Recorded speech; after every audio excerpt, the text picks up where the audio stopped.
Okay, तो हमने virus वाला चैप्टर स्टार्ट किया था कि वायरसेस के बारे में हम पढ़ रहे थे। लास्ट लेक्चर में हमने कुछ वायरसेस पढ़े थे, स्मॉल पॉक्स हो गए, जैसे बर्ड फ्लू, इन्फ्लुएंजा, मीजल, मम्प्स, इनके बारे में हमने पढ़ा था। ठीक है, सो टुडे आज हम पढ़ते हैं हेपेटाइटिस के बारे में।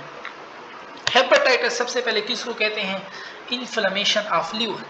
ठीक है, अच्छा, ये हमारे पास अल्कोहल की वजह से भी काज बीमारी आ सकती है, ड्रग्स की वजह से भी आ सकती है हमारे पास। ठीक है, टॉक्सिन्स की वजह से भी ये हमारे पास हो सकता है।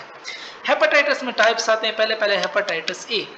हेपेटाइटिस ए जो है ना, किस वायरस की वजह से होता है? हेपेटाइटिस ए वायरस की वजह से होता है। हेपेटाइटिस ए वायरस जो है ना, ये हमारे पास नॉन इन्वेलप्ड है। ठीक है, हेपेटाइटिस ए जो है ना, ये हमारे पास इकोसाहेड्रल शेप का है। हेपेटाइटिस ए वायरस जो है ना, इसको हम इन्फेक्शियस हेपेटाइटिस भी कहते हैं। और हेपेटाइटिस ए जो है ना, इसके लिए हमारे पास वैक्सीन भी अवेलेबल है। वैक्सीन इज अवेलेबल, और ये हमारे पास एक्यूट फॉर्म है।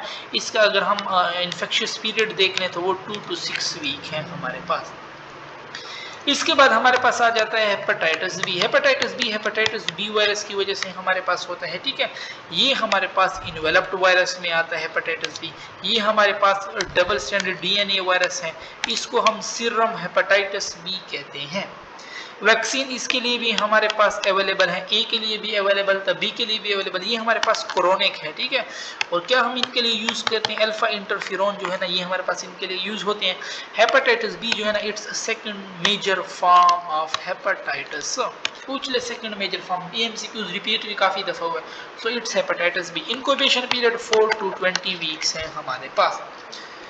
फिर आते हम हेपेटाइटिस सी। हेपेटाइटिस सी किस वायरस की वजह से होता है? हेपेटाइटिस सी वायरस की वजह से। हेपेटाइटिस सी वायरस भी इन्वेलप्ड वायरस है। ये हमारे पास सिंगल स्ट्रैंडेड आरएनए है हमारे पास। ठीक है, आरएनए वायरस है हमारे पास। इसके लिए वैक्सीन जो है ना, वो फिर इसके लिए अवेलेबल नहीं है हमारे पास। क्रॉस हम लगा देंगे। ठीक है, इट्स आल्सो क्रोनिक, ये हमारे पास क्रोनिक भी है। ठीक है, अच्छा, फिर हम आते हैं हेपेटाइटिस डी। हेपेटाइटिस डी के लिए हम टर्म यूज करते हैं wired.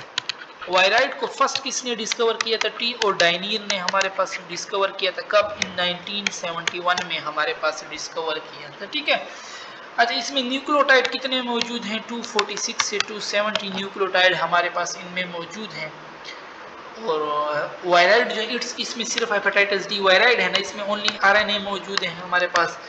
In fact only the person which are already infected with hepatitis B, यानी उनमें बीमारी ये ज्यादा काज करेगा जो हेपेटाइटिस, जिनमें हेपेटाइटिस बी गुजर चुकी है, उनमें हेपेटाइटिस डी इजीली आ सकता है। ठीक है, इसके बाद हमारे पास आ जाता है हेपेटाइटिस ई। ये हमारे पास आरएनए है, ये हमारे पास आरएनए वायरस है, ये हमारे पास नॉन इन्वेलप्ड है। ठीक है, एंड हेपेटाइटिस ई का रिजर्वियर कौन है? रिजर्वियर पिग है हमारे पास, पिग। ठीक है, वायराइड मैंने बताया ओनली आरएनए है। ठीक है, वायराइड हमारे हेपेटाइटिस डी जो था वो हमारे पास प्लांट में भी डिजीज काज करता है। और हेपेटाइटिस डी ह्यूमन में कौन सी डिजीज काज करते हैं हमारे पास? वायराइड वाले। ठीक है, अच्छा, अब हम आते हैं प्रियॉन्स।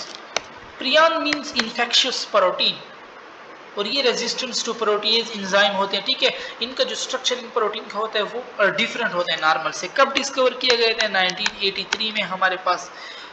ठीक है, और ये हमारे पास फिर न्यूरो डिजेनरेटिव डिजीज काज करता है, ब्रेन की डिजीज हमारे पास ये काज करते हैं। ठीक है, सेंट्रल नर्वस सिस्टम की, जैसे हमारे पास कौन कौन से डिजीजेज हो गए? कुरू हो गया हमारे पास, स्कैरपी हो गया शीप में, स्क्रैपी, मैड काउ डिजीज हो गए, वो भी हमारे पास प्रियॉन की वजह से आता है। फेटल फैमिलिया इंसोनीमिया हमारे पास हो गए। ठीक है, फिर हमारे पास एक वायरस डिजीज है हर्प्स, हर्प्स सिंप्लेक्स। ये हमारे पास डबल स्टैंडर्ड डीएनए है, ये हमारे पास इन्वेलप्ड है। ठीक है, इसके पे 2 टाइप, एक टाइप 1 है, एक टाइप 2। टाइप 1 ओरल हर्प्स को कहते हैं। ठीक है, और टाइप 2 जो है ना, वो फिर जेनेटल हर्प्स है। उसमें फिर ये जेनेटल जो एरिया है यहाँ पे ये पिट्स वगैरह, ठीक है, दाने वगैरह, खारिश वगैरह होगी। ठीक है, अच्छा, अगर आपसे लार्जेस्ट वायरस के बारे में पूछ ले तो दैट इज पोक्स वायरस, जो कि 250 नैनोमीटर। स्मॉलेस्ट पूछ ले तो दैट इज पैरो वायरस, जो कि हमारे पास 20 नैनोमीटर। पोलियो का पूछ ले तो पोलियो हमारे पास 30 नैनोमीटर होता है। HIV का पूछ ले तो वो मेरे पास 100 नैनोमीटर या 120 नैनोमीटर, ये कुछ पूछ सकते हैं आपसे, ठीक है। अच्छा, हमारे पास फिर आ जाते हैं पोलियोमाइलाइटिस। ये इन्फेंटाइल पैरालाइसिस का कहते हैं, सिंगल स्टैंडर्ड RNA डिजीज है हमारे पास, ठीक है। फर्स्ट आइडेंटिफाई कार्ल लैंडस्टीनियर ने किया था, कब? इन 1908 में हमारे पास। अच्छा, लीफ करल डिजीज हमारे पास आ जाए। लीफ करल disease, it 60% of foreign exchange, ठीक है। तो हमारे पास कब? पंजाब में हमारे पास पहले ये फर्स्ट रिपोर्ट की गई थी, ठीक है।